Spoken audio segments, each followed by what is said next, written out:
निवेदन करूंगा, दुनिया में ऐसा कोई समस्या नहीं जिस समस्या का कोई निदान नहीं। हर समस्या का निदान है, पर निदान किसी दूसरे के पास नहीं, निदान केवल मेरे भोले नाथ के पास में है। आपको अगर किसी समस्या का सफल आनंद चाहिए तो शंकर की शरण में जाओ। आपको सीहोर आने की भी जरूरत नहीं है, आपको हमसे मिलने की जरूरत नहीं है, आपको पंडित प्रदीप मिश्रा के पास नहीं आना, आपको किसी बाबा जोगी के पास नहीं जाना, आपको किसी के बेल भभूति लेने नहीं जाना, आपको तो शिव के पास जाना।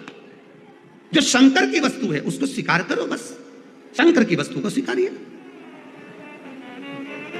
शंकर की वस्तु को स्वीकार करना चालू कर दीजिए। अरे भाई, शिव महापुराण की कथा तो यहां तक कहती है, यहां तक वर्णन कर रही है, जिस व्यक्ति की नौकरी नहीं लगती, सर्विस नहीं लगती, हर जगह पर अप्लाई कर रहा है, बार बार इंटरव्यू देने जा रहा है, लगातार उसको अगर सफलता प्राप्ति नहीं हो रही है तो धतूरा ढूंढो। धतूरा कहीं बाजार में नहीं मिलेगा, किसी वृक्ष से धतूरा तोड़ लिया, कुछ मत चढ़ा, तू शंकर जी के मंदिर में जाकर तेरा नाम और गोत्र बोल और शिव जी को धतूरा चढ़ाना चालू कर दे और बाबा से विनती कर, धतूरा चढ़ाना चालू कर। अब धतूरा कोई बहुत कीमती होता है क्या? बहुत पैसे का मिलेगा क्या? कहीं पे मिल जाएगा। धतूरा तोड़ और चढ़ा शंकर जी को। रोज नियम बना ले कि एक धतूरा मैं शंकर जी को चढ़ाऊंगा, प्रतिदिन चढ़ाऊंगा, शिव जी से जाकर निवेदन करूंगा प्रतिदिन। शंकर जी की प्रिय वस्तु में धतूरा, बेलपत्र आदि आदि की तो है, क्या है? चढ़ा रोज एक धतूरा, फिर वही धतूरा जिसके यहां तू इंटरव्यू देने जा रहा है उसी के सिर पे चढ़ गया, जो तूने शिव जी के चढ़ाया वही धतूरा वहां चढ़ा है, तो क्या चिंता करता है? बच्चे अगर हार रहे हैं, एग्जाम दे रहे हैं, कंपटीशन एग्जाम में बैठ रहे हैं, परीक्षा दे रहे हैं, बहू भी एग्जाम दे रही है, बेटे भी दे रहे हैं, बार बार इंटरव्यू देने जा रहे हैं, हारना नहीं है। शंकर पर विश्वास रखो, भगवान शिव का स्मरण कर कर, शिव का अनुमोदन कर कर, शंकर का भजन कर कर, शिव नाम का स्मरण कर कर जाओ तो सही। सबसे ज्यादा खुशी इस बात की है आज के पर्चों में कि इसमें जितने पर्चे हैं, इसमें सबसे ज्यादा पर्चे इस बात के हैं कि मेरे बच्चों की सरकारी नौकरी लग गई, जॉब लग गई, ये लग गया, वो लग गया। सबसे ज्यादा खुशी इस बात की। और फिर निवेदन करूंगा, ये पर्चे हमारे जाने के बाद यहीं रहते हैं, आप भी पढ़ लिया करो। हम थोड़े बहुत नहीं पढ़ पाते हो तो आप पढ़ लेना, पढ़ लिया। खुशी इस बात की है, हिम्मत ना हारिएगा, हारिया ना हिम्मत विसारिया नारा।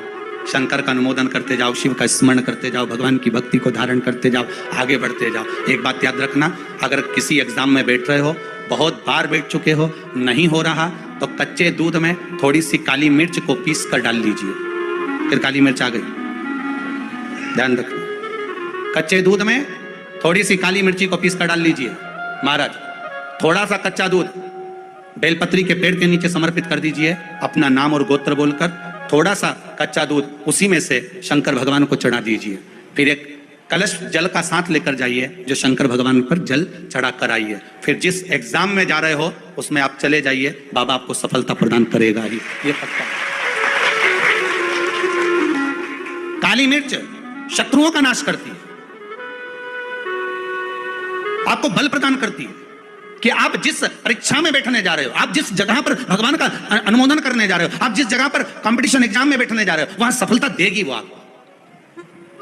अगर कहीं भटक भी गए, हट भी गए, तो वो सफलता देगी।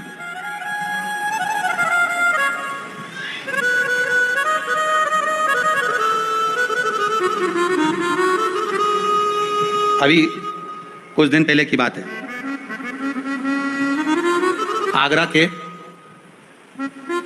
अग्रवाल जी का बेटा, उनकी बहन ने फोन करा था कि गुरुजी से इतना बोल दो कि हमारा भाई वो कौन बनेगा, करोड़पति में जाना है, उसका नाम आना चाहिए और बिल्कुल बस पहुंच जाना चाहिए। तो आशीष जी ने खबर करी कि गुरुजी वो बच्चे का सब दूर हो गया और अब वो बिल्कुल, वो कौन सी सीट होती है, हाँ बस समझ जाओ, क्योंकि हमारे को तो एक ही सीट मालूम है, व्यासगादी। तो उस सीट पर वो बैठेगा, गुरुजी उसका सब दूर हो गया, बस वो वहां तक पहुंच जाए, क्योंकि अब आखिरी है, उसमें भी बहुत सारे रहते, उसमें तुरंत बस उसका आना चाहिए। तो आशीष बोले, हमने कहा बाबा का नाम लेकर जाएं, होगा क्यों ना होगा, पर वहां तक तो पहुंच जाएगा वो। उसके बाद तो आशीष जी ने उनकी बहन को फोन कर कर कहा कि गुरुजी बोल रहे हैं वहां तक तो पहुंच जाएगा। उसके बाद तो कहा, उसके बाद तो मेरा भाई बड़ा, अब चिंता मत करो, बस वहां तक पहुंचा दो। उसके तो हमने कहा, आशीष बस बता दो, शिव जी का स्मरण करो, पहुंचो। पहुंच गए।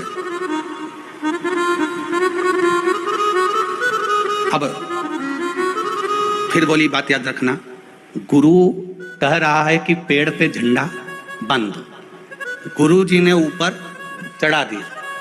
उतरते समय उतरता गया उतरता गया उतरता गया, केवल 4 फीट की ऊंचाई बची थी। तो गुरुजी ने कहा, पांव रख ले, मां कोटर पकड़ ले, मां हाथ रख ले। चेले को गुस्सा आ गया, बताओ मैं इतनी ऊपर से नीचे तक उतरा तो गुरुजी एक शब्द नहीं बोला और अपने आप को गुरु पद दिखाने लगे। नीचे आ गया, नीचे उतरा तो गुस्से में ला लगे। गुरुजी ने पूछा, बेटा आराम से उतर गया? हाँ गुरुजी, पर आपकी ये बात बहुत गलत लगी मुझे। कौन सी? मैं इतनी ऊपर से नीचे उतरा, आपने एक बार भी नहीं कहा कि वहां हाथ पकड़ ले, कि वो कोटर पकड़ ले, कि वो डाली पकड़ ले, और केवल जरा सी दूरी बची थी। जब तो मैं ही उतर जाता तो आप बताने लगे कि कोटर पे पांव रख लेना, डाली पकड़ लेना, नीचे उतर जा, आराम से देख के उतरना, संभल के उतरना। गुरुजी बोले, भैया बात इतनी सी है, जब व्यक्ति मंजिल तक पहुंचता है और मंजिल से जब नीचे उतरता है तब उसको डर लगता है, भय लगता है, कैसे चढ़ूंगा कैसे उतरूंगा। जब मंजिल करीब में होती है, घर पास में होता है, तो गाड़ी की स्पीड भी तेज कर ली जाती है। अब तो 3 किलोमीटर बचा और मालूम पड़े वो 3 किलोमीटर के बीच में ही गाड़ी के सामने सुअर आ गया तो